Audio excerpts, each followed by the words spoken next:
Cathode rays के discovery होने के बाद एवं उनके प्रॉपर्टी को स्टडी करने के बाद फर्स्ट टाइम इन 1886 में गोल्डस्टीन के माइंड में एक आइडिया आया कि जब कैथोड रेज पॉजिटिव प्लेट की ओर अट्रैक्टिव हो रही हो तो क्या कोई ऐसी रेज एग्जिस्टेंस में हो सकती है जो नेगेटिव प्लेट की ओर अट्रैक्टिव हो, या यूँ कहे तो ऐसी रेज हो सकती है जो पॉजिटिवली चार्ज पार्टिकल से बनी है।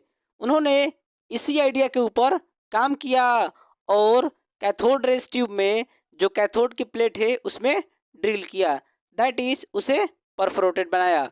जब उन्होंने ट्यूब के अंदर गैस के प्रेशर को लो करके हाई वोल्टेज अप्लाई किया तो उन्होंने यह पाया कि एनोड से एक लाइट निकलती है जो कैथोड के जो बैक साइड होती है उस पर ग्लो करती है।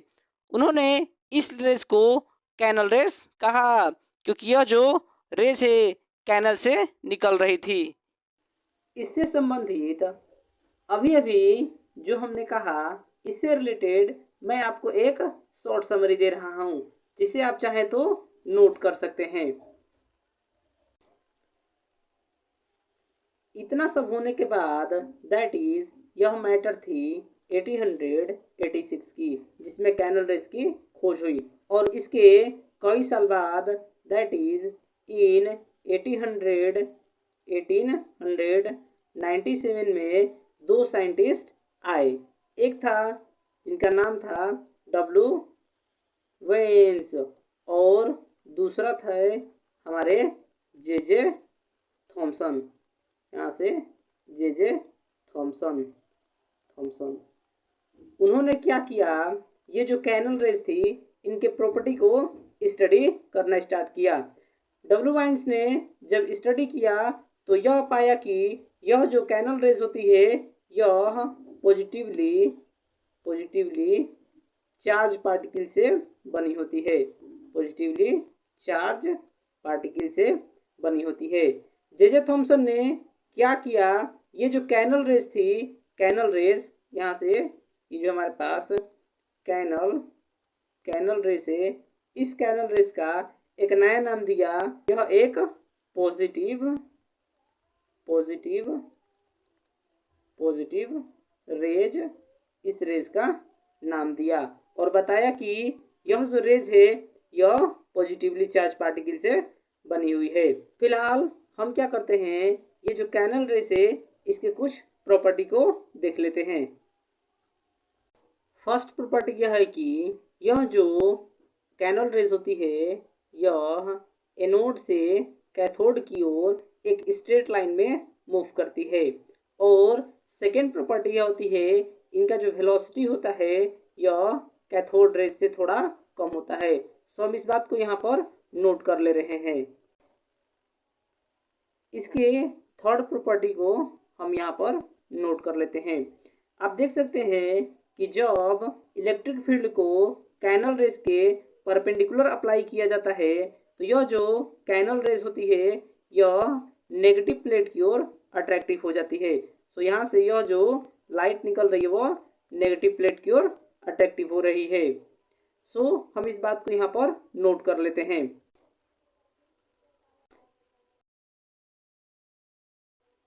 कैनल रेज की फोर्थ प्रॉपर्टी को हम देखते हैं। सो यहाँ से हम इसे देखते हैं फोर्थ प्रॉपर्टी। नोट करें कि हम क्या कर रहे हैं, इस ट्यूब के अंदर गैस ले रहे हैं। सो ये हमारे पास गैस के मॉलिक्यूल से अब हो क्या रहा है, ये जो गैस के मॉलिक्यूल से इलेक्ट्रिक फील्ड में होने की वजह से आयोनाइजेशन होते हैं। सो यहाँ से इन पर क्या होता है, यहाँ से इलेक्ट्रॉन बाहर चले जाते हैं और सिर्फ यह पॉजिटिव चार्ज हो जाते हैं। सो इसमें भी इलेक्ट्रॉन बाहर जाता है, पॉजिटिव चार्ज होता है, ये भी पॉजिटिव चार्ज। जितने भी गैस के जो मॉलिक्यूल से यह पॉजिटिवली चार्ज हो जाते हैं और यही होते हैं एनोड रेज के पार्टिकल। सो हम क्या करते हैं, जो कैनल रेज के पार्टिकल है उसे यहाँ पर हम नोट कर लेते हैं। कैनल रेज के जो पार्टिकल है वो क्या होते हैं, simply positively charge gaseous molecules होते हैं।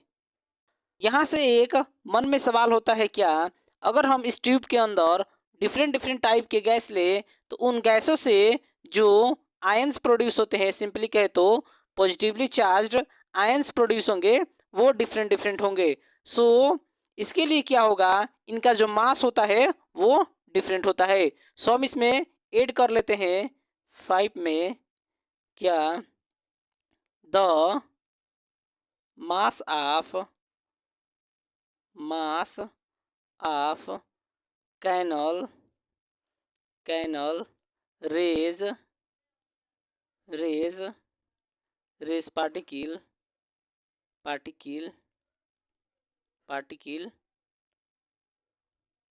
पार्टिकल आर डिफरेंट होता है।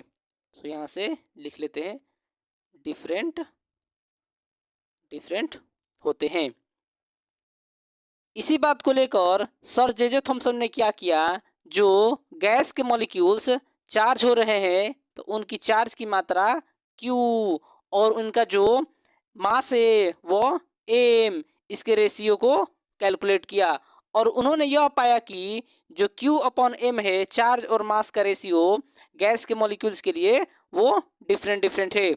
उन्होंने क्या किया कि जो चार्ज और मास का रेशियो है हाइड्रोजन गैस के लिए कैलकुलेट किया। सो यहाँ से उन्होंने चार्ज E और हाइड्रोजन गैस के मास MH के लिए क्या किया कि कैलकुलेट किया और उन्होंने यह पाया कि यह जो वैल्यू निकल के आती है यह होती है 9.579 इंटू 10⁻, ये 7 कूलाम प्रति केजी था।